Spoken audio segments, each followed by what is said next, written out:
اهلا وسهلا مرحبا. اعوذ باللہ من الشیطان الرجیم. بسم اللہ الرحمن الرحیم. رب اشرح لي صدری ویسر لي امری واحلل عقدۃ من لسانی یفقهوا قولی. رب زدنی علما. اللهم انی اسألک علما نافعا ورزقا طیبا وعملا متقبلا. ربی یسر ولا تعسر وتمم بالخیر. آمین یا رب العالمین. میں امید کرتی ہوں آپ سب خیر و عافیت سے ہوں گے، صحت اور ایمان کی بہترین حالت میں ہوں گے انشاءاللہ تعالی. الحمدللہ ثم الحمدللہ.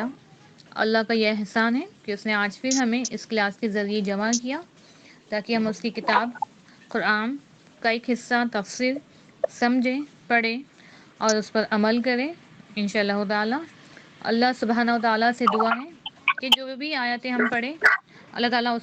اس پر ہمیں عمل کرنے والا بنائے انشاءاللہ تعالی. جی آپ لوگوں کو میری آواز کلیئر ہے؟ آ رہی بات الحمدللہ. جی الحمدللہ. لاسٹ ویک ہم نے سورۃ الانفال کی تفسیر پڑھی تھی. اس میں ہمیں بتایا گیا ہے کہ سورۃ الانفال، انفال ہے نفل کی جمع، مینس ایسی کوئی چیز جو ایکسٹرا ہوتی ہے، نفل زیادہ زائد جو چیز ہوتی ہے. اب پہلے کے جو امتیں گزری ہیں ان پر جو مال غنیمت تھا وہ مینس ان پر حلال نہیں تھا، لیکن یہ نعمت صرف آپ محمد صلی اللہ علیہ وسلم کو ملی ہے کہ ان پر مال غنیمت جو ہوتا ہے جنگ کے بعد جو مال ان کے ہاتھ آتا ہے وہ مال ان کے لیے جائز تھا، مینس حلال تھا. یہاں پر جب کچھ لوگوں نے پہلے عرب کا یہ تھا کہ جس شخص کے ہاتھ میں بھی یا اگر کچھ لوگ ہیں، کچھ گروپس بنے ہوئے ہیں، کچھ گروہ بنے ہوئے ہیں، اگر ان کے ہاتھ میں یا ان کے قبضے میں مال آئے گا تو مال کے حقدار وہی سمجھے جاتے تھے. لیکن جب یہ جنگ بدر میں، کیونکہ پہلی جنگ تھی جس میں مومنوں کو فتح ملی تھی، اور جب ان کے پاس میں وہ مال آیا تو ان کے بیچ میں ایک مسئلہ پیش آیا کہ یہ مال کس کا ہے. ٹھیک ہے، تو کچھ لوگوں نے، کیونکہ پہلے عرب کا یہ ماحول تھا کہ جس کے ہاتھ میں بھی وہ مال آتا تھا تو مال کا حقدار وہی ہوتا تھا، لیکن جب یہ جنگ میں یہ مال ہاتھ آیا تو ان لوگوں میں آپس میں ایک مسئلہ پیش آیا کہ جنگ کے حقدار کون ہے. تو اللہ سبحانہ و تعالیٰ نے، کیونکہ جب آپ سے سوال کیا گیا کہ اس کا حقدار کون ہے، اس مال کے صحیح حقدار کون ہے، تو اللہ سبحانہ و تعالیٰ نے آیت نازل کر کے بتا دیا ہے کہ وہ آپ سے غنیمتوں کے بارے میں پوچھتے ہیں، فرما دے غنیمتیں اللہ اور رسول کے لیے ہیں، بس اللہ سے ڈرو اور اپنے آپس کے تعلقات درست رکھو اور اللہ اور اس کے رسول کا حکم مانو اگر تم مومن ہو. تو اللہ سبحانہ تعالیٰ نے پہلے ہی بتا دیا ہے کہ جب وہ آپ سے مال غنیمت کے بارے میں سوال کریں گے، کیونکہ ہو سکتا ہے کیونکہ اگر جنگ میں ہے، اگر جو صحابہ اکرام جو بھی جنگ میں تھے، جو بھی جنگ بدر میں تھے، تو ظاہر سی بات ہے کہیں نہ کہیں بھی اگر ہم پریکٹیکل سوچیں تو کہیں نہ کہیں ان کے مائنڈ میں شاید یہ بات آئے کہ مال ان کا بھی ہو سکتا ہے، یا جو زیادہ اس کے حقدار ہیں جس کے ہاتھ میں وہ مال آیا ہے میں بھی ان کا حصہ تھوڑا زیادہ ہوگا. لیکن اللہ سبحانہ تعالیٰ نے بتا دیا ہے کہ یہ مال صرف اللہ کا ہے اور یہ اس کے حقدار صرف اللہ اور اس کے رسول ہیں. اور جہاں پر بھی مال کا ذکر آتا ہے، جہاں پر بھی مال کی بات آتی ہے تو ظاہر سی بات ہے کہ آپس کے جو تعلقات ہیں وہ خراب ہوتے ہیں. اس لیے یہاں پر ہمیں بتایا گیا ہے کہ آپس کے تعلقات درست رکھو اور اللہ اور اس کے رسول کا حکم مانو اگر تم مومن ہو. اس کے بعد ہم نے دیکھا تھا کہ مومن تو وہی ہے کہ جب اللہ کا ذکر کیا جائے تو ان کے دل ڈر جاتے ہیں، اور جب ان کے سامنے اس کی آیت پڑھی جائے تو ان کا ایمان بڑھا دیتی ہیں اور وہ اپنے رب ہی پر بھروسہ رکھتے ہیں. تو یہاں پر ایک چھوٹی سی ہمیں ایک انڈیکیشن دیے ہیں، بتایا ہے کہ مومن کون ہوتے ہیں. مومن تو وہی ہے جب ان کے سامنے اللہ کا ذکر کیا جائے تو ان کے دل ڈر جاتے ہیں. تو جسٹ ہمیں یہاں پر خود کو چیک کرنا ہے کہ جب ہم اللہ کا ذکر کرتے ہیں یا جب ہم قرآن پڑھتے ہیں، ترجمہ تفسیر ترجمہ یا تلاوت جب ہم کرتے ہیں، جب بھی اللہ کا ذکر آتا ہے تو اگر اللہ کا ذکر ہے، اگر اسپیشلی مینس جب اللہ ہمیں بتاتا ہے کہ اس کا عذاب بہت بڑا ہے، وہ ہر ایک چیز پر ہمارا حساب لینے والا ہے، تو کیا ہمارے دل واقعی ڈر جاتے ہیں؟ کیا ہمیں خود کی فکر ہوتی ہے؟ کیا ہم ڈرتے ہیں؟ کیا ہمارے دل کانپتے ہیں؟ تو یہاں پر ہمیں خود کو چیک کرنا ہے. اور کچھ آیتیں ایسی بھی ہوتی ہیں جو ایک مومن کا، ایمان والے کا جو ایمان بڑھا دیتی ہیں، اور اپنے رب ہی پر بھروسہ رکھو. اس کے بعد ہم نے جنگ بدر کا واقعہ دیکھا تھا کہ کس طرح سے جو جنگ بدر تھی اس میں مومن کی تعداد تو کم تھی، 300 تھی، 313، اور جو کفار تھے وہ کفار ان سے 3 گنا زیادہ تھے، وہ 1000 تھے۔ اب جو بھی مومن جنگ کے لیے گئے تھے، ایسا تو نہیں تھا کہ وہ جنگ کی نیت سے ہی نکلے تھے، لیکن جب جنگ کا فیصلہ ہوا تو جنگ بدر، تو ظاہر سی بات ہے کیونکہ مومن ہیں وہ تو مس ان کے ہاتھ میں کچھ نہیں تھا، نہ وہ مال لے کر نکلے تھے، نہ ان کے پاس میں مال تھا، نہ سواریاں تھی، نہ کوئی ایسا سارا سامان تھا، ٹھیک ہے۔ لیکن جو کفار تھے وہ تو پوری پلاننگ کے ساتھ میں نکلے تھے، ان کے پاس ان کی تعداد بھی زیادہ، ان کے پاس میں مال، ان کے پاس میں سواریاں، ہر چیز۔ تو ظاہر سی بات ہے جو مومن تھے کہیں نہ کہیں ایمان ہونے کے باوجود بھی، اگر ہم جسٹ پریکٹیکل سوچے تو ایمان ہے، تقویٰ ہے، لیکن پھر بھی کہیں نہ کہیں خود کی جان کو لے کر انہیں کیا تھا، ڈر تھا۔ تو یہاں پر ہم نے دیکھا تھا کہ کس طرح سے جب آپ محمد صلی اللہ علیہ وسلم نے دعائیں کی جنگ بدر میں، جب آپ اپنے خیمے میں جب دعائیں کر رہے تھے تو دعاؤں کا نتیجہ یہ تھا، یہ نہیں تھا کہ صرف آپ ہی نے دعا کی، صحابہ اکرام بھی دعا کر رہے تھے، آپ کی ہر دعا پر صحابہ اکرام بھی آمین کہتے تھے، اور دعا کا یہ نتیجہ تھا کہ اللہ تعالیٰ نے فرشتوں سے مومنوں کی مدد فرمائی۔ اور کچھ جو نعمتیں جنگ بدر کے دوران جو مسلمانوں پر مومنوں پر ہوئی تھی، یہ کہ سب سے پہلے کہ ان کی مدد ہوئی فرشتوں کے ذریعے، سیکنڈ اللہ رب العالمین نے ان کے لیے بارش فرمائی، ٹھیک ہے۔ ابھی آپ سوچیے، اور ان پر ایک اونگ طاری ہوئی تھی، انہیں ہلکی سی نیند آئی تھی۔ تو ابھی آپ سوچیے کہ اگر ہم نے اس سے پہلے بھی ڈسکس کیا تھا، اگر تھوڑا بھی کچھ ہمارے گھر میں اگر ہم مینٹلی ڈسٹرب ہوتے ہیں یا کچھ ایسے فزیکلی پرابلم ہے، بیماری ہے، تو ظاہر سی بات ہے اس میں سونا، اس میں نیند آنا، اونگ آنا بہت بڑی بات ہوتی ہے۔ کبھی کبھی ہم خود میں بھی یہ فیل کرتے ہیں کہ اگر ہلکا سا اگر ہم نے چھوٹا سا ہم نے نیپ لیا یا بس 10-12 منٹ بھی ہم سوئے تو ہمیں اس طرح سے لگتا ہے کہ ہم خود میں تھوڑا فریش فیل کرتے ہیں۔ تو دیکھیے جنگ بدر ہے، ایک ڈر خوف ہے کہ جو کفار ہیں ان کی تعداد بہت زیادہ ہے، وہ سواریوں پر ہے، ان کے ساتھ میں ہتھیار ہے، لیکن پھر بھی اس ماحول میں بھی اللہ سبحانہ و تعالیٰ نے انہیں کیا کیا تھا، مومنوں پر اونگ طاری کر دی تھی، اور وہ ایسی اونگ تھی کہ اس کے بعد وہ خود میں بہت ہی زیادہ تر و تازہ فیل کر رہے تھے۔ اس کے بعد اللہ تعالیٰ نے ان پر بارش برسائی۔ دیکھیے بارش بھی اس طرح سے تھی کہ جو جو دو ٹیم تھے، جو دو صفیں تھی، ایک کفاروں کی ایک مومنوں کی، آمنے سامنے تھی، ٹھیک ہے، لیکن کفاروں کا جو ایریا تھا وہ اس طرح سے مٹی میں تھے کہ جب بارش ہوئی تو اس طرح سے بارش پڑی کہ ان کا جو ایریا تھا وہ دلدل میں بن گیا تھا، ٹھیک ہے، اور جو مومن تھے ان کی ایک کہتے ہیں نا ریتیلی جو ہوتی ہے اس طرح سے، یا سیمنٹ جو کہتے ہیں ہم اس طرح سے، تو جب بارش ہوئی تو ان کا جو بھی ایریا تھا، ان کی جو زمین تھی وہ اور بھی زیادہ کیا ہو گئی تھی، مضبوط ہو گئی تھی، اور پھر تھوڑا سا پانی اس میں جمع ہوا تو اسی پانی سے مسلمانوں نے مومنوں نے کیا کیا، وضو کیا، غسل کیا، اور وہ خود میں اور بھی کیا ہوں گے، وہ تر و تازہ ہوں گے۔ تو دیکھیے یہی ہوتا ہے کہ کس طرح سے اللہ سبحانہ و تعالیٰ نے مومنوں کی مدد کی۔ اگر اللہ تعالیٰ چاہتے تو بس ایک ہی بنا فرشتوں کے بھی مومنوں کو کیا ہوتی، فتح مل جاتی، بنا فرشتوں کے بھی، لیکن اللہ تعالیٰ نے مومنوں کی ہمت افزائی کے لیے اگر اللہ چاہتے تو شاید ایک فرشتہ بھی آ جاتا اور ایک فرشتہ ہی پورے کفاروں کا کام تمام کر لیتا، لیکن سبحانہ تعالیٰ نے اللہ سبحانہ تعالیٰ نے کیا کی، مومنوں کی ہمت افزائی کے لیے، ان کی کانفیڈنٹ کے لیے، ان کے تقوی اور ایمان کے لیے کیا کی، فرشتوں سے مدد کی۔ اور دیکھیے کس طرح سے مدد ہوئی، بارش بھی ہوئی، انہیں نیند بھی لگی۔ حالانکہ اگر ہم سوچتے ہیں تو نیند آنا، ایسی حالت میں نیند آنا تھوڑا امپاسبل ہے، لیکن یہ اللہ سبحانہ تعالیٰ کی مدد تھی جو مومنوں کے لیے تھی۔ اور مومن کون تھے؟ جو اللہ اور رسول کو ماننے والے تھے، جو رسول کی بات مانتے تھے، اطاعت کرتے تھے۔ تو اس طرح سے اللہ سبحانہ تعالیٰ نے مومنوں کی مدد فرمائی۔ اگر بے شک اگر ہم بھی یہ رویہ اپنائیں گے، اگر ہمارے اندر بھی اس طرح کا تقویٰ ہوگا، اس طرح کا ایمان ہوگا، تو ہمارے اوپر تو ابھی تک کے ایسی آزمائشیں، ایسی مصیبتیں جو پہلے کی امتوں پر آئی ہیں، جو صحابہ اکرام پر آئی ہیں، یا جو پہلے کے نبی گزرے ہیں ان کی امتوں پر جو آئی ہیں، تو الحمدللہ ابھی تک تو ہم پر ویسے کوئی آزمائش، ویسے کوئی پریشانی نہیں آئی ہے۔ لیکن پھر بھی اگر ہم ویسا تقویٰ اختیار کریں گے تو بے شک اللہ تعالیٰ بھی ہماری مدد کریں گے۔ ابھی آپ دیکھیے جو دعا کی تھی، جو آپ محمد صلی اللہ علیہ وسلم نے جنگ بدر کے دوران جو دعا مانگی تھی، حسبنا اللہ و نعم الوکیل، کہ بس اللہ تعالیٰ ہی ہر چیز پر کارساز ہے اور وہی کافی ہے، تو ہمیں بھی ہمارے مشکل حالاتوں میں ہمیں بھی دعا کا سہارا لینا ہے، اور اس طرح کا ایمان ہونا چاہیے، اس طرح کا تقویٰ کہ بے شک ہم بہت ہی زیادہ ہم اللہ تعالیٰ کے ہی ہم محتاج ہیں، اس کے آگے ہم مجبور ہیں، اس کے آگے ہم بےکس ہے۔ دعاؤں میں خوف ہونا چاہیے، یقین ہونا چاہیے، عاجزی ہونا چاہیے، تو تبھی اللہ تعالیٰ پھر کیا کریں گے، ہماری مدد کریں گے۔ ہاں، کیونکہ دعا مومن کا ہتھیار ہے، لیکن افسوس کی بات ہے یہ جو ہتھیار ہمارے ہاتھ میں، ہم اس کا بہت ہی کم استعمال کرتے ہیں۔ جو یہ امت ہے، یہ امت اس ہتھیار کا بہت کم استعمال کرتی ہے۔ تو ہمیں کوشش کرنا ہے کہ ہمارے حالتوں کو درست کرنے کے لیے، ہمارے اولادوں کے، ہمارے والدین کے جو بھی حالات ہیں زندگی اور آخرت کے لیے، ہمیں اس ہتھیار کا استعمال کرنا ہے۔ اللہ سبحانہ و تعالیٰ کو وہ بندے بہت پسند ہیں جو دعا مانگتے ہیں۔ اللہ فرماتا ہے جب میرے بندے دعا کے لیے ہاتھ اٹھاتے ہیں تو مجھے حیا آتی ہے کہ میں ان کے ہاتھ کو خالی ہاتھ بھیجوں۔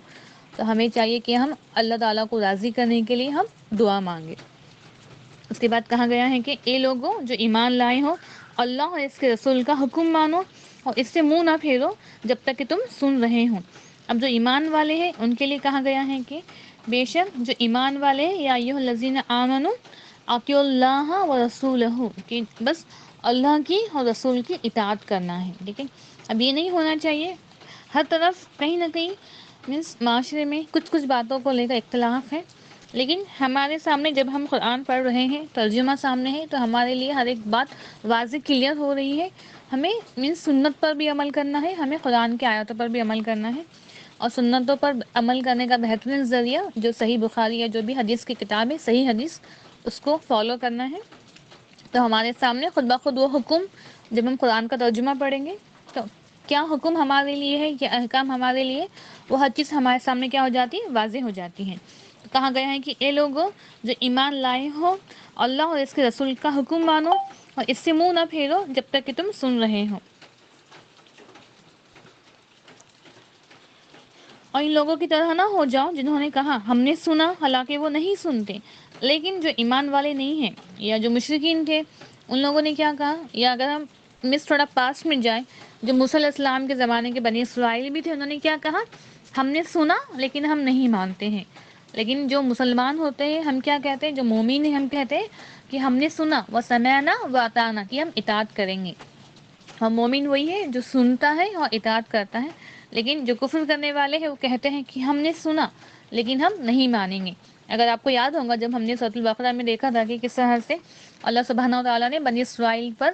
جو پہاڑ ہے کوہ طور، جب ان پر لا کھڑا کیا تھا، مینس ان کے سر کے اوپر اس پہاڑ کو لا کھڑا کیا تھا اور ان سے کہا تھا کہ اس کتاب کو مضبوطی سے پکڑو، ٹھیک ہے، مینس جو تورات ہے اس کو مضبوطی سے پکڑنا ہے۔ جیسے آپ امیجن کیجئے کہ پورے بنی اسرائیل کے لوگ ہیں اور ان کے اوپر ایک پہاڑ، ایک مضبوط پہاڑ، جس طرح سے بس ہمارے سر کے اوپر بس چھوٹا سا اسپیس، جس طرح سے امبریلا ہوتا ہے، چھتری، اس طرح سے اگر پہاڑ کو لا کھڑا کیا اور ان سے کہا کہ اب اس کتاب کو مضبوطی سے پکڑنا ہے، اس پر اس کی اطاعت کرنا ہے، تو ان لوگوں نے کیا کیا، ان لوگوں نے کہا ہاں ہاں ہم سنتے ہیں، مینس دل میں تو کہا، زبان سے کہا کہ ہاں ہم نے سنا، ہم نے سنا، اور دل میں کیا کہا کہ ہم اطاعت نہیں کریں گے۔ تو یہ بنی اسرائیل کا تھا کہ رویہ، بس زبان سے کہا کہ ہاں ہم نے سنا، لیکن دل میں کہا تھا کہ ہم اطاعت نہیں کریں گے۔ تو ظاہر سی بات ہے اگر ان کے اوپر پہاڑ کو لا کھڑا کیا ہے تو دل میں ان کی بات ہو یا نہ ہو، ایک خوف کے مارے، ڈر کے مارے انہوں نے کیا کہا کہ ہاں ہم نے سنا وسمعنا، لیکن دل میں کہا وعصینا، کہ ہم نہیں مانیں گے۔ لیکن جو مومن ہوتے ہیں وہ کہتے ہیں کہ وسمعنا، ہم نے سنا، لیکن ہم واطعنا، ہم اطاعت کریں گے۔ بے شک اللہ کے نزدیک تمام جانوروں سے برے وہ ہیں جو بہرے گنگے ہیں، وہ سمجھتے نہیں ہیں۔ اب جو مشرکین ہیں جو بات نہیں مانتے ہیں، تو اللہ رب العالمین نے انہیں جانور سے کمپیئر کیا ہے، مینس کمپیئر نہیں، یہ کہا ہے کہ جانور سے بدتر وہ ہے جو بات کو سنتے تو ہے، بات کو جس سنتے ہیں لیکن سمجھتے نہیں ہیں۔ تو جس ہم دیکھتے ہیں اکثر بہت سارے جانور، مینس جو پالتو جانور بھی ہوتے ہیں، تو شاید پالتو جانور کہیں نہ کہیں بات جو ہم کہتے ہیں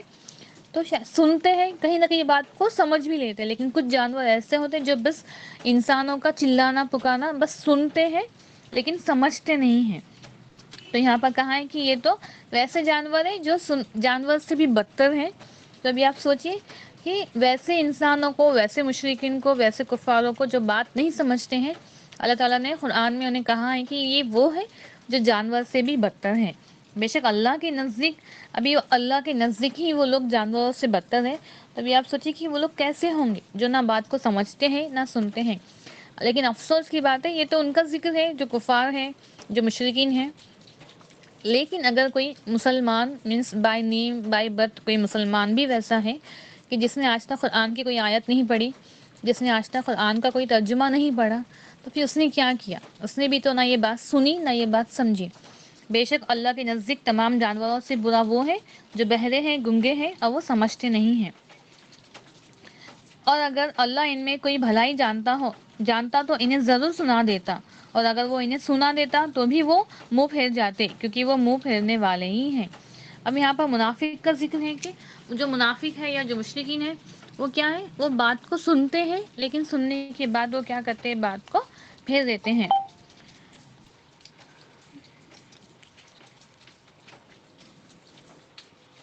اب جو لوگ اللہ اور اس کے رسول کا ارشاد سننے کے باوجود ایسا طرز حیات مینس ایسا طرز عمل اختیار کرتے ہیں جیسا کہ انہوں نے سنا ہی نہیں. اب کچھ لوگ ویسے بھی ہوں گے اس زمانے میں مومنوں کے علاوہ کی جو بات کو سنتے ہیں لیکن وہ بات کو نہیں مانتے، مینس بات کو سمجھتے نہیں ہیں. تو اللہ رب العالمین نے اب بہت سارے تھے، منافق تھے، مشرکین تھے، کفار تھے، یہودی اور نصارہ بھی انہیں میں شامل تھے کہ بات کو سننا ہے لیکن بات کو نہیں ماننا ہے. تو ان لوگوں کا طرز عمل کیا تھا؟ جس طرح سے ایک جانور ہوتے ہیں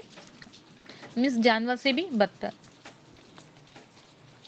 اے لوگوں جو ایمان لائے ہو، اللہ اور اس کے رسول کی دعوت قبول کرو جب وہ تمہیں اس چیز کے لیے دعوت دے جو تمہیں زندگی بخشے،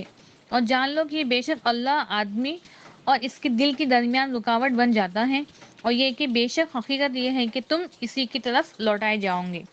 اب پہلے تو ہمیں حکم ہوا ہے کہ لوگوں جو ایمان لائے ہو اللہ اور اس کے رسول کی دعوت قبول کرو. ٹھیک ہے، تو دعوت ہمیں دی جا رہی ہے، دین کی دعوت، اسلام کی دعوت. ہمیں کیا کرنا ہے؟ اس کو قبول کرنا ہے. جب وہ تمہیں اس چیز کے لیے دعوت دے جو تمہیں زندگی بخشے،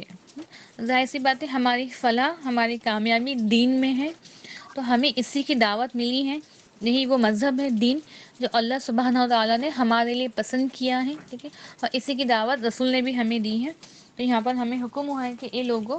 کہ بس ہمیں کیا کرنا ہے؟ اس دعوت کو ہمیں قبول کرنا ہے جس میں ہمارے لیے فلاح ہے، کامیابی ہے، زندگی ہے. اور جان لو کہ بے شک اللہ آدمی اور اس کے دل کے درمیان رکاوٹ بن جاتا ہے، اور یہ کہ بے شک حقیقت یہ ہے کہ تم اسی کی طرف لوٹائے جاؤ گے. تو ہمیں بتا دیا ہے کہ ہمارا مینس ہمیں آخر اسی کی طرف ہمیں لوٹنا ہے، ہماری منزل تو وہی ہے. لیکن یہاں پہ ایک اور بات بتائی گئی ہے کہ جو ہمارے اور ہمارے دل کے درمیان، ٹھیک ہے، جو اس بات نہیں مانتے ہیں، ہم تو دعا کرتے ہیں اللہم انی اسألک الہدی، لیکن جو بات نہیں مانتے تو اللہ رب العالمین ان کے دل کے درمیان کیا کرتے ہیں؟ ایک رکاوٹ، ایک پردہ حائل ہو جاتا ہے جس کی وجہ سے انہیں نہ بات سمجھ میں آتی ہے نہ بات سنائی دیتی ہے. حضرت عبداللہ بن عمر بن عاص فرماتے ہیں کہ بلا شبہ رسول اللہ صلی اللہ علیہ وسلم نے فرمایا کہ آدم کی اولاد کے دل اللہ تعالیٰ کے دو انگلیوں کے درمیان ہے، جو ایک ہی دل کی طرح ہے. اللہ تعالیٰ انہیں جس طرح چاہتا ہے پھیر دیتا ہے. اب ہمیں بتایا گیا ہے کہ ہمارا جو دل ہے، آدم کی اولاد کا دل، ہمارا دل اللہ رب العالمین کی دو انگلیوں کے درمیان ہے. ٹھیک ہے، اب جس طرف اللہ رب العالمین چاہتے ہیں اس طرف ہمارے دل کو پھیر دیتے ہیں، اور وہ اللہ چاہتے اللہ چاہے تو اللہ رب العالمین اپنے بندوں کے دل کو ہدایت، ایمان، تقوی کی طرف پھیر دیتے ہیں، اگر چاہیں تو بس کفر کی طرف پھیر دیتے ہیں. تو ہمیں ہمیشہ دعا کرنا ہے، کیونکہ ہمارے دل کے حالات ہمارے ہاتھ میں نہیں ہوتے ہیں، نہ ہی ہم خود کے ایمان کو بڑھا سکتے ہیں، نہ ہی ہم ایمان کو کم کر سکتے ہیں. اس لیے ہمیشہ ہمیں دعا کرنا ہے ایمان کے بڑھاوے کے لیے. سب سے بہترین دعا اللہم انی اسألک الہدی والتقی والعفاف والغنی. اس کے بعد حضرت انس بیان کرتے ہیں کہ رسول اللہ صلی اللہ علیہ وسلم نے ہمیشہ یہ دعا کرتے تھے کہ اے دلوں کو پھیرنے والے، میرے دل کو اپنے دین پر ثابت رکھنا. تو ہمیشہ ہمیں بھی دعاؤں کا سہارا لینا ہے. حضرت انس بیان کرتے ہیں کہ رسول اللہ صلی اللہ علیہ وسلم اکثر یہ دعا کرتے تھے، اے اللہ تعالیٰ دلوں کو پھیرنے والے، میرے دل کو اپنے دین پر ثابت رکھنا. حضرت معاویہ بیان کرتے ہیں کہ میں نے نبی کریم صلی اللہ علیہ وسلم سے سنا، آپ نے فرمایا اللہ جس کے ساتھ بھلائی کا ارادہ کرتا ہے اسے دین کی سمجھ عطا کر دیتا ہے. تو بے شک جس کے ساتھ میں بھی اللہ سبحانہ و تعالیٰ بھلائی کا ارادہ کرتے ہیں اسے دین کی سمجھ دیتے ہیں. ظاہر سی بات ہے جب ہم قرآن کی بات پڑھیں گے، سمجھیں گے، تو ہمیں یہ باتیں سمجھ میں آتی ہیں کہ ہمیں کن چیزوں کا سہارا لینا ہے، ہمیں اپنی زندگی کو کامیاب بنانے کے لیے، اللہ سبحانہ و تعالیٰ کو راضی کرنے کے لیے ہمیں اس طرح کا رویہ اپنانا ہے۔ اور جو ہمیں بتا دیا گیا ہے کہ ہمارے دل کے درمیان مینس اگر ہمارا دل اللہ رب العالمین کی 2 انگلیوں کے درمیان ہوتا ہے، اور وہ چاہے تو اسے ہدایت کی طرف پھیرے، یا وہ چاہے تو اس پر ایک پردہ حائل کر دے۔ اور اس فتنے سے بچ جاؤ جو لازماً ان لوگوں کو نہیں پہنچے گا جنہوں نے خاص طور پر تم میں سے ظلم کیا ہوگا، اور جان لو کہ بے شک اللہ بہت سخت سزا دینے والا ہے۔ اور یاد کرو جب تم بہت تھوڑے تھے، زمین میں کمزور شمار ہوتے تھے، ڈرتے تھے کہ لوگ تمہیں اچک لے جائیں گے، تو اس نے تمہیں جگہ دی اور اپنی مدد کے ساتھ تمہیں قوت بخشی، اور تمہیں پاکیزہ چیزوں سے رزق دیا تاکہ تم شکر کرو۔ پہلے تو بتایا گیا ہے کہ اور اس فتنے سے بچ جاؤ جو لازماً انہی لوگوں کو نہیں پہنچے گا جنہوں نے خاص طور پر تم میں سے ظلم کیا ہوگا، اور جان لو کہ بے شک اللہ بہت سخت سزا دینے والا ہے۔ کہ پہلے تو فتنوں سے بچنے کا ہمیں حکم ہوا ہے، اور اس کے بعد بتایا گیا ہے کہ یاد کرو جب تم بہت تھوڑے تھے، تو یہ مکہ کا ذکر ہے جس میں مسلمانوں کی تعداد مکہ میں شروع میں بہت زیادہ بہت کم تھی، مینس کمزور تھے، اور یہ ڈر ہوتا تھا کہ کسی وقت بھی جو مشرکین مکہ ہے یا کفار مکہ ہے وہ کبھی بھی انہیں نقصان پہنچائیں گے۔ لیکن اللہ سبحانہ و تعالیٰ نے پہلے ہجرت کا حکم دیا، ہجرت کے بعد کس طرح سے ان کی حفاظت فرمائی، اور جب مدینہ پہنچے تو کس طرح سے جنگ بدر کے بعد وہی مسلمانوں کو، مومنوں کو فتح ملی، انہیں عزت ملی، قوت ملی۔ تو اس طرح سے اللہ سبحانہ و تعالیٰ نے کیا کیا، ان کے حالاتوں کو چینج کیا۔ تو انہیں یہ بات کا احساس دلایا گیا ہے کہ بھی وہ بات یاد کرو کہ جب تم تھوڑے تھے، مکہ میں تم بہت تھوڑے تھے، اور تمہیں ہر وقت یہ بات کا ڈر ہوتا تھا کہ تمہیں کوئی نقصان نہ پہنچائے، لیکن اللہ تعالیٰ نے تمہیں ایک بہترین جگہ عطا کی۔ اور یاد کرو جب تم بہت تھوڑے تھے، زمین میں کمزور شمار ہوتے تھے، ڈرتے تھے کہ لوگ تمہیں اچک لے جائیں، اور اس نے تمہیں جگہ دی اور اپنی مدد کے ساتھ تمہیں قوت بخشی، اور تمہیں پاکیزہ چیزوں سے رزق دیا تاکہ تم شکر کرو لعلکم تشکرون۔ اور ہمیں بار بار اللہ رب العالمین جب بھی ہم نے دیکھا ہے بنی اسرائیل میں بھی، جب بھی اللہ تعالیٰ نے بنی اسرائیل کو اپنی نعمتوں کی یاد دہانی کرائی ہے، جب ریمائنڈر کیا ہے، تو ساتھ میں یہ کہا ہے تاکہ تم شکر کرو۔ تو قرآن کا یہی انداز ہوتا ہے کہ اللہ تعالیٰ جب بھی جب اپنی نعمتوں کا ہمیں یاد دلاتے ہیں، تو ساتھ میں بس یہ نہیں کہا جاتا ہے کہ ڈائریکٹ کوئی آیت ایسی نہیں ہم دیکھیں گے کہ بس شکر کرنا ہے، بس اللہ رب العالمین کا شکر کرنا ہے، کہ اللہ تعالیٰ سب سے پہلے ہمیں اپنی نعمتوں جو ہم پر کیے ہیں اسے یاد دلاتے ہیں، پھر کہتے ہیں کہ بدلے میں کیا کرنا ہے، بدلے میں بس ہمیں اللہ تعالیٰ کا شکر ادا کرنا ہے۔ اے لوگو جو ایمان لائے ہو، اللہ اور رسول کی خیانت نہ کرو، اور نہ اپنی امانتوں میں خیانت کرو جبکہ تم جانتے ہو۔ اب یہ بھی حکم ہوا ہے کہ یا ایھا الذین، اے وہ لوگ جو ایمان لائے ہو، اللہ اور اس کے رسول کی خیانت نہ کرو۔ دیکھیے جو ایمان والے ہوتے ہیں، اب ہو سکتا ہے اور اگر مال غنیمت ہے، مال آ رہا ہے، یا مال کو دیکھ کر یا کچھ بھی ایسی بات تو ہو سکتا ہے کہیں نہ کہیں انسان کا جو دل ہے اس طرف زیادہ اس کا اٹریکشن ہو۔ تو یہاں پر حکم ہوا ہے کہ اے لوگوں جو ایمان لائے ہو، اللہ اور رسول کی خیانت نہ کرو، اور نہ اپنی امانتوں میں خیانت کرو جبکہ تم جانتے ہو۔ کیونکہ اسلام میں امانت اور خیانت کا تصور بہت ہی بڑا وسیع ہے، اور اب ہمیں ایون یہ بھی کہا جاتا ہے کہ کچھ اگر کسی نے ہم سے کچھ بات کہی ہے، تو کسی کے الفاظ، کسی کی باتیں بھی ایک انسان کے لیے ہمارے پاس میں کیا ہوتے ہیں، امانت ہوتی ہے۔ تو ہمیں صرف مال کی ہی نہیں، ہمیں دوسروں کی باتوں کی بھی ہمیں اگر کسی نے ہم سے کچھ کہا ہے تو ہمیں اس کی بھی کیا کرنا چاہیے، حفاظت کرنا چاہیے۔ اور جان لو کہ تمہارا مال اور اولاد ایک آزمائش کے سوا کچھ نہیں ہے، اور یہ کہ یقیناً اللہ ہی کے پاس بہت بڑا اجر ہے۔ ٹھیک ہے، وَاعْلَمُوا أَنَّمَا أَمْوَالُكُمْ وَأَوْلَادُكُمْ فِتْنَةٌ۔ دیکھیے اس ہمیں شاید سورۃ المنافق میں بھی یہ بات کہی گئی ہے کہ جو مال ہے اور اولاد ہے وہ ہمارے لیے ایک فتنہ ہے، ایک آزمائش ہے، اور یقیناً اللہ ہی کے پاس بہت بڑا اجر ہے۔ تو بھی آپ سوچئے، ہم بے شک کہیں نہ کہیں اگر ہم دیکھتے ہیں تو آج ہماری پوری جو مشقتیں ہیں، ہماری محنتیں ہیں، جو بھی ہیں بس وہ اولادوں کے لیے ہی ہیں۔ ہم دیکھتے ہیں کہ ہر کوئی آج اپنی اولادوں کو خوش کرنے میں لگا ہوا ہے، بس انہی کی فکر ہے، انہی کی مستقبل کی فکر ہے۔ انہیں کے فیوچر کی فکر ہے کہ کس طرح سے، اور فکر بھی یہ ہے، دنیا بھی فکر ہے، کس طرح، ظاہر سی بات ہے، بس کس طرح سے ان کا ہیلتھ کا خیال رکھا جائے، ان کے کھانے پینے کا، ان کی خواہشات کی پیروی کس طرح سے کی جائے، یا کس طرح سے انہیں ایجوکیشن دی جائے۔ لیکن ابھی آپ سوچئے، بس ہمیں خود کو چیک کرنا ہے،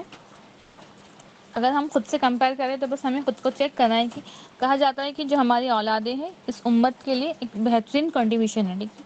تو ہم ہماری اولادوں کو کیا اس طرح سے تربیت دے رہے ہیں جس طرح سے وہ اس امت کے لیے نفع مند ہو، یا وہ خود کی مینس کیا ہم ان کے آخرت کی فکر کر رہے ہیں؟ جب کل ہم قیامت کے دن کھڑے ہوں گے تو ظاہر سی بات ہے کہ ہم سے، ہمارے تعلق سے تو سوال ہوگا ہی ہوگا، لیکن ہم سے ہمارے اولادوں کے تعلق سے بھی سوال ہوگا۔ تو جس خود کو چیک کیجئے، ابھی تک کے اتنے سالوں میں ہمارے بچوں کی ایج جو بھی ہو، 10 12 سال، 15 یا 20 سال، ہم نے ان سے ایسی کون سی بات کہی،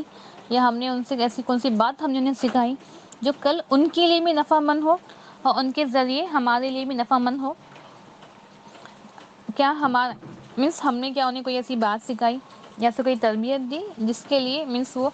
ہمارے جانے کے بعد صدقہ جاریہ بنے، یا جس کے لیے ہمارے لیے وہ چیز فائدہ مند ہو؟ تو جس یہ ہمیں خود میں چیک کرنا ہے۔ اور یہ بات جو اب ہم سے کہی جا رہی ہے کہ جان لو کہ تمہارا مال اور تمہاری اولاد ایک آزمائش ہے اور وہ کچھ نہیں ہے، تو جس ہمیں خود میں چیک کرنا ہے کہ واقعی ہمارا مال اور ہماری اولاد ہمارے لیے آزمائش ہے یا وہ ہمارے لیے نفع مند ہے اس دنیا سے جانے کے بعد بھی، ٹھیک ہے؟ ہم دیکھتے ہیں اکثر کہ کوئی اگر آدمی بھی ہے، یا ایک ماں ہو یا باپ ہو، ان کی پوری کوششیں، پوری محنتیں صرف اولاد کو خوش کرنے کے لیے، انہیں کامیاب بنانے کے لیے ہی ہوتی ہیں۔ کہیں نہ کہیں ہم اولادوں کو تو حق ادا کر دیتے ہیں ایز کمپیریزن ٹو ادر، مطلب جو بھی ریلیشنس ہوتے ہیں ان کو، لیکن جس سوچئے کیا اگر کوئی باپ ہے جب وہ فوت ہو جاتا ہے، یا ماں ہے جب وہ فوت ہو جاتی ہے، تو کیا آپ نے کبھی دیکھا ہے کہ جو ان کی اولاد ہے، ٹھیک ہے، جو بھی بیٹے ہیں، وہ دفن کرنے کے بعد، ان کو دفن کرنے کے بعد کہ کچھ دیر سب کے چلے جانے کے بعد کچھ دیر، 1 2 3 گھنٹے، آپ نے کبھی سنا یا کبھی دیکھا ہے کہ وہ خود کے جو بھی نزدیک کا رشتہ تھا، باپ کا یا ماں کا، بس وہیں بیٹھے رہے ہیں ان کے پاس، ان کی تسکین کے لیے، یا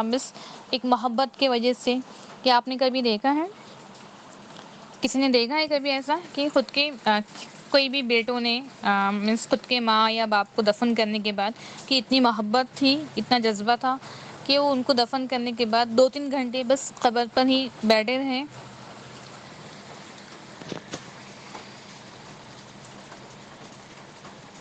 کسی نے کبھی سنا ہے یا کبھی کسی نے دیکھا ہے یہ؟ جی نہیں باجی، ایسا تو ہم نے کبھی دیکھا بھی نہیں، سنا بھی نہیں ہے۔ جی، ابھی آپ سوچئے، ہم یہ تو نہیں کہتے کہ ہر ایک کو یہ کرنا چاہیے، لیکن جس سوچئے کہ یہ کیسی محبت ہوتی ہے، ٹھیک ہے؟ میں نے بیچ میں کچھ ایسے کلپس یا ویڈیوز دیکھے تھے جہاں پر ایک بیٹا تھا، رات کے اندھیرے میں ان کی والدہ کا انتقال ہو گیا تھا، اور رات کے اندھیرے میں اکیلے قبر پر بیٹھ کر قرآن کی تلاوت کر رہے تھے، اور سب کے چلے جانے کے بعد رات بھر 2 4 گھنٹے، کیونکہ ظاہر سی بات ہے، ابھی آپ سوچیں کہ ان کا کیا حال یا ہوگا جب وہ جو بھی شخص جو بھی قبر کے اندر چلے گئے ہوں گے، ان کے ماں یا باپ جو بھی ہیں، تو ان کی کیفیت سوچ کر یہ بس قبر پر بیٹھے رہے تھے، ایک ڈر کی وجہ سے، ایک عاجزی، خوف کی وجہ سے۔ تو آج تک ہم نے تو کبھی دیکھا نہیں ہے کہ ہمارے علاقوں میں یا ہمارے جو بھی گھر کے آس پاس ایسے کچھ ایریاز ہوتے ہوں گے جہاں پر ایسا واقعہ ہوتا ہے، لیکن دیکھیے، ایک انسان، ایک عورت، ایک ماں کی میکسیمم زندگی صرف اولادوں کو خوش کرنے کے لیے ہی چلے جاتی ہے، لیکن ہمیں کہا گیا ہے کہ ہاں، یہ ہمیں اس طرح سے ہمیں زندگی گزارنا ہے، اس طرح کی ہمیں تربیت دینا ہے، یا ہمیں خود کو بھی اس طرح کا ایٹیٹیوڈ اپنے اولادوں کے تعلق سے نبھانا ہے کہ وہ ہمارے لیے صدقہ جاریہ بنے، وہ ہمارے لیے آزمائش نہ بنے۔ اور سیکنڈ، جو مال ہمارے پاس میں ہے، تو مال کی محبت ہمیں بخیل نہ بنا دے، مال کی محبت ہمیں خبر میں وہ ہمارے عذاب کا سبب نہ بنے، ہمیں ہمارے مال کو اس طرح سے استعمال کرنا ہے کہ اللہ رب العالمین اس سے راضی ہو اور اس میں اور اضافہ ہو۔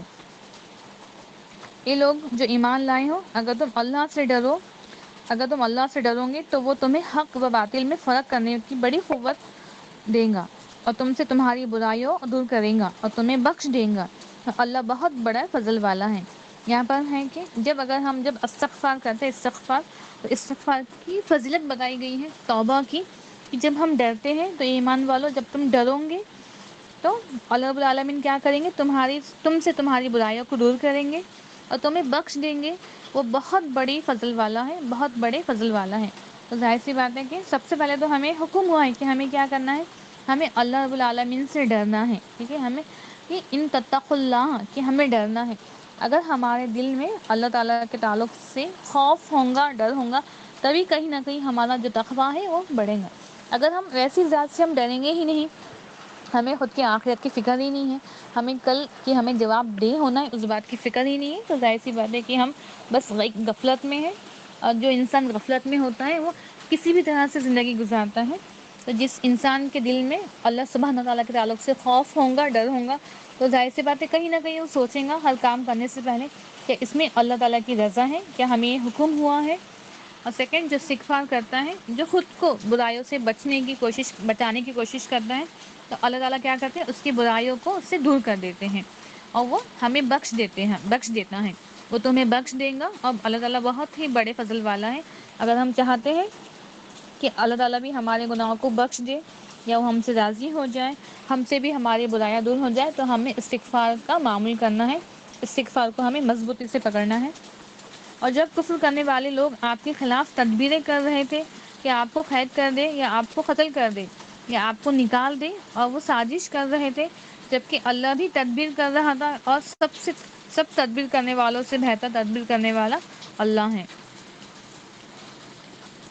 اور اس آیت میں جو مکی دور تھا اس زمانے میں، کہ ہر وقت جو تھے کفار وہ کیا تھے، تدبیروں میں لگے ہوئے تھے کہ کس طرح سے مسلمانوں کو، مومنوں کو، نبی کو پریشان کرنا ہے، کس طرح سے ان کے بہت سارے اس طرح سے پلاننگس ہوتے تھے کہ کس طرح سے تکلیف پہنچایا جائے، ایون کس طرح سے قتل کیا جائے، یا ان کے گھروں سے کس طرح سے انہیں نکالا جائے۔ لیکن کہا ہے کہ اللہ رب العالمین نے ان کی تمام تدبیروں کو، کفاروں کے جو بھی پلاننگس ہوتے ہیں ان کی تمام تدبیروں کو اللہ تعالیٰ نے کیا کیا ہے، ناکام کیا ہے۔ اور سب سے بہترین تدبیر کرنے والا، سب سے بہترین پلاننگ کرنے والا کون ہے؟ اللہ رب العالمین ہے۔ اور جب ان پر ہماری آیت پڑھی جاتی ہے تو کہتے ہیں ہم نے سن لیا ہے، اگر ہم چاہیں تو اس جیسا ہم بھی کہہ دیں گے۔ یہ تو پہلے لوگوں کی کہانیوں کے سوا کچھ نہیں ہے۔ جب ان سے بات کہی جا رہی تھی اس زمانے میں، کفار مکہ جو تھے، جب ان سے کوئی بات کہی جا رہی تھی تو انہوں نے کہا کہ ہم نے سنا، لیکن انہوں نے جب ان سے اگر جو قوم سمود، قوم عاد، قوم لوط، اگر پہلے کے واقعہ کچھ بتائے گئے ہیں، پہلے کی آیاتیں کچھ بتائی گئی، تو انہوں نے کیا کہا، یہ تو بس کہانیوں کے سوا کچھ نہیں ہے، ہم نے سنا لیکن ہم اطاعت نہیں کریں گے۔ اور جب ان پر ہماری آیت پڑھی جاتی ہے تو کہتے ہیں کہ ہم نے سن لیا ہے، اگر ہم چاہیں تو اس جیسے ہم بھی کہہ دیں گے، اگر چاہیں تو اس جیسا، مطلب اگر چاہے تو ہم ایسی کہانیاں، ایسے واقعات ہم بھی کہہ سکتے ہیں یا ہم بھی کہہ دیں گے، یہ تو پہلے لوگوں کی کہانیاں، اس کے سوا کچھ نہیں ہے۔ لیکن اگر جب ہم ایک مومن ہیں، جب وہ واقعہ پڑھتے ہیں قوم عاد، قوم سمود کا، جب ہم یہ قوموں کے بارے میں جب ہم نے پڑھا سورۃ الاعراف میں، یا آگے جب بھی ہم پڑھیں گے تو ہم کیا کرتے ہیں، اس سے عبرت حاصل کرتے ہیں۔ ہمیں پتہ ہے کہ ایمان نہیں لانے کی وجہ سے، کفر کرنے کی وجہ سے، ایک ضد کی وجہ سے اللہ تعالیٰ نے ان قوموں کو ہلاک کیا ہے، ان پر عذاب آیا ہے، ان قوموں کی، ان بستیوں کو اللہ رب العالمین نے ہلاک کر دیا ہے، برباد کر دیا ہے، صرف ایمان نہیں لانے کی وجہ سے۔ لیکن جو کفار ہیں ان کا یہ رویہ تھا کہ یہ تو بس کیا ہے، یہ تو واقعہ ہے، یہ تو کہانی ہے۔ لیکن انشاءاللہ تعالیٰ جو مومن ہے، یا ہم بھی جب قرآن میں آگے بڑھیں گے، ہم جو بھی نبیوں کے واقعات پڑھیں گے تو اس سے ہم ایک سبق لیتے ہیں، ہمیں پتہ چلتا ہے کہ جو امت نے، جس نبی نے جب صبر کیا ہے، جو ایمان والوں نے صبر کیا ہے، تو اللہ رب العالمین نے انہیں بہترین انعام دیا ہے اس دنیا میں بھی اور آخرت میں بھی۔ لیکن جو کفر کرنے والے ہیں ان کا برا انجام ہوا ہے دنیا میں بھی اور آخرت میں بھی، ان کے لیے ہمیشہ ہمیشہ کا عذاب ہے، ہمیشہ ہمیشہ کی ان کے لیے آگ ہے۔ لیکن افسوس کی بات ہے، جب اللہ رب العالمین کی آیتیں پڑھائی جا رہی تھی، جب آیتیں جو پہلے کی نبیوں کے بارے میں تھے، تو انہوں نے کیا کہا، انہوں نے کہا یہ تو بس ایک قصے کہانیاں ہیں، یہ تو بس ایک واقعات ہیں۔ اور جب انہوں نے کہا کہ اے اللہ، اگر یہ تیری طرف سے حق ہے تو ہم پر آسمان سے پتھر برسا یا ہم پر کوئی دردناک عذاب لیا۔ دیکھیے کس طرح سے یہ لوگ تھے۔ اللہم حافظنا، اللہ تعالیٰ ہمارے ایسے لوگوں سے حفاظت فرمائے کہ پہلے کفر ہے، اللہ کا انکار ہے، نبی کا انکار ہے، لیکن جو مومن ہوتا ہے جب بھی اس سے ڈرایا جاتا ہے عذاب سے، جہنم سے، اللہ کے خوف سے، تو مومن ڈر جاتے ہیں، اور جب انہیں خوشخبری دی جاتی جنت کی، جنت والوں کی، تو مومن خوش ہو جاتے ہیں۔ لیکن آپ دیکھیے کہ کفاروں کا کیا تھا رویہ، کہ پہلے تو ایمان نہیں لانا ہے، اوپر سے انتظار کر رہے ہیں، مس ڈیمانڈ، خود ہی ڈیمانڈ کرے کہ ہم پر وہ عذاب کیوں نہیں آ رہا ہے۔ یہ عذاب کے بارے میں بتایا جا رہا ہے کیونکہ ہم سے اللہ تعالیٰ نے قرآن میں 2 چیزوں کا وعدہ کیا ہے، ایمان والوں کے لیے جنت کا، اور جو کفر کرنے والے، جہنم والے، ان کے لیے آگ کا، ٹھیک ہے۔ اب جو کفر کرنے والوں کا تھا کہ ہاں اگر مینس یہ کہتے ہیں کہ ایمان نہیں لانے کی وجہ سے عذاب آئے گا، تو وہ عذاب ہم پر کیوں نہیں آ رہا ہے، وہ خود ہی دعا کر رہے ہیں، خود ہی ڈیمانڈ کر رہے ہیں کہ ہم پر کیا کر، آسمان سے پتھر برسا، ہم سے آسمان پر پتھر کی بارش ہو، یا ہم میں دردناک ہمیں عذاب مل جائے، نعوذ باللہ۔ اور انہوں نے، اور نہیں اللہ ہے کہ انہیں عذاب دے جبکہ آپ ان میں سے اور اللہ انہیں کبھی عذاب دینے والا نہیں ہے جبکہ وہ بخش مانگتے ہیں، بخشش مانگتے ہو، سوری۔ اور انہیں کیا ہے کہ اللہ انہیں عذاب نہ دے جبکہ وہ مسجد الحرام سے روکتے ہیں، حالانکہ وہ اس کے متولا نہیں ہے، اس کے متولا تو متقی لوگوں کے سوا کوئی نہیں ہے، لیکن ان میں سے اکثر نہیں جانتے۔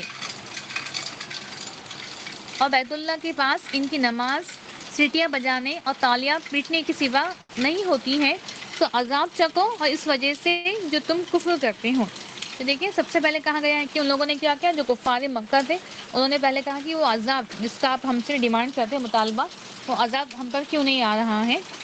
تو اور نہیں ہے اللہ ہے کہ انہیں عذاب دے جبکہ آپ ان میں سے ہے، اور اللہ انہیں کبھی عذاب دینے والا نہیں ہے جبکہ وہ بخشش مانگتے ہیں، ٹھیک ہے۔ آپ کہا ہے کہ اگر جب تک کہ جو بخشش مانگتا ہے تو اللہ سبحانہ و تعالیٰ انہیں عذاب نہیں دیتے ہیں، اور انہیں کیا ہے کہ وہ عذاب مانگتے ہیں۔ اور بیت اللہ کے پاس ان کی نماز سیٹیاں بجانے اور تالیاں پیٹنے کے سوا نہیں ہوتی ہیں۔ اگر ہم یاد کرتے ہیں کہ پہلے کے جو عرب کا ماحول تھا، اس میں یہ ماحول تھا کہ ان کی جو نمازیں ہیں یا ان کی جو عبادتیں ہیں، وہ عبادتیں یہ تھے کہ طواف جب کرتے تھے تو سیٹیاں بجا کر، تالیاں بجا کر، اس طرح سے وہ طواف کرتے تھے، اور اس طرح سے وہ عبادت کرتے تھے، اور انہیں لگتا تھا کہ ہم جو کر رہے ہیں وہ بہت ہی نیکی کا کام ہے، ٹھیک ہے۔ اس طرح طواف، کعبے کا طواف کرنا، سیٹیاں بجانا، آوازیں کرنا، ڈالیاں مارنا، دو دو سے ڈالیاں پیٹنا، یہ ان کا طریقہ تھا، اور انہیں یہ غلط فہمی تھی کہ ہم جو کام کر رہے ہیں وہ بہت نیکی کا کام ہے، یہ عبادت ہے۔ تبھی آپ سوچو کہ ہمارا دین ایک حیا والا دین ہے کہ ہمیں اس طرح کا حکم دے سکتے ہیں، لیکن یہ ان کی غلط فہمی تھی۔ آج بھی ہم دیکھتے ہیں کہ بہت ساری جگہوں پر، الگ الگ جگہوں پر کیا ہوتا ہے، مینس قوالیاں جو گاتے ہیں، قوالیہ ہے یا کچھ الگ انداز میں، اور زور زور سے مس ڈھول بجاتے ہیں، ٹھیک ہے۔ بہت سارے مزاروں پر ہم دیکھتے ہیں کہ ڈھول بجانا ہے، تالیاں بجانا ہے، قوالیہ ہے، ہاں اسی کو وہ اس طرح سے جھوم جھوم کر کرتے ہیں، اس میں پورا انوالو ہو کر کرتے ہیں، اور انہیں لگتا ہے کہ یہ جو ہم کر رہے ہیں یہ نیکی کا کام ہے۔ ہم اس طرح کے نعت یا جو بھی قوالیہ ہیں یا جو بھی ہوتے ہیں، اس طرح کے ہم گا کر، زور زور سے ہم ڈھول بجا کر ہم کیا کرتے ہیں، ہم نیکی کا کام کر رہے ہیں، تو یہ نیکی کا کام نہیں ہے۔ مینس ایسا کوئی حکم ہمیں ہمارے اسلام میں یا قرآن میں یا حدیث میں نہیں ملا ہے کہ بس ڈھول بجا کر، تالیاں بجا کر یا سیٹیاں بجا کر ہمیں کوئی نیکی کرنا ہے یا عبادت کرنا ہے، یہ کیا ہے، یہ غلط فہمی ہے۔ اور یہ پہلے کے زمانے کے جو لوگ تھے، جب تک ایمان پوری طرح نہیں پھیلا ہوا تھا، اس وقت کے جو کفار تھے، ان کا بھی یہی حال تھا کہ بیت اللہ مینس کعبے کے سامنے وہ طواف کرتے تھے، اور اس طرح سے مینس ہم تو دعائیں کرتے ہیں، لیکن اس وقت کے جو کفار تھے ان کا یہ حال تھا کہ بس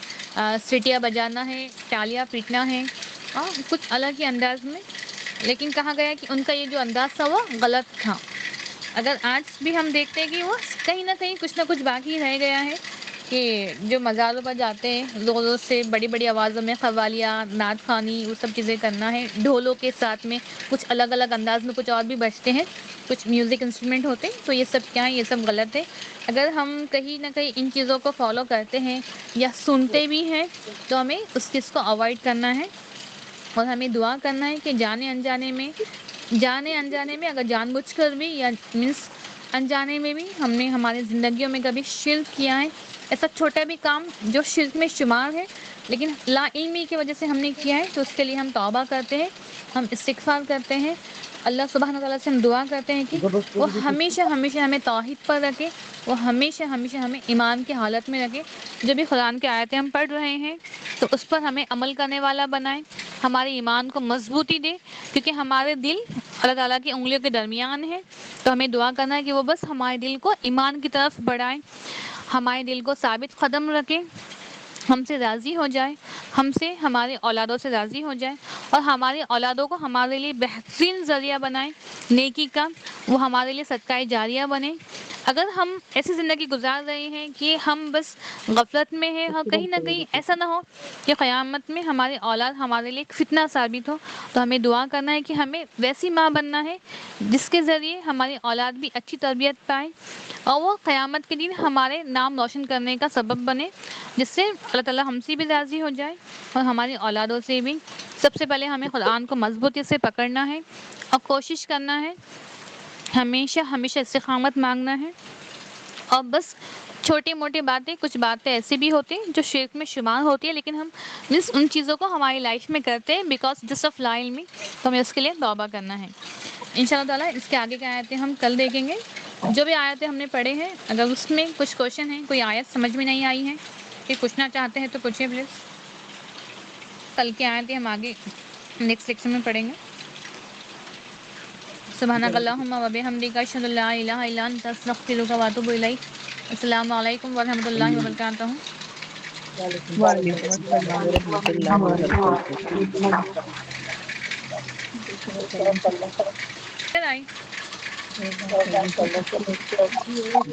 السلام علیکم باجی۔ جی وعلیکم السلام۔ آواز تو آپ کی آج کلیئر نہیں آئی۔ جی یہ بارش ہے شاید پربھنی میں بہت زیادہ، اسی لیے تھوڑا۔ یہاں تو بھی ہے، جی یہاں ناندیڑ میں بھی ہے۔ ہاں ابھی بارش کی وجہ سے نیٹ ورک تھوڑا کم تو ہوگا۔ ٹھیک۔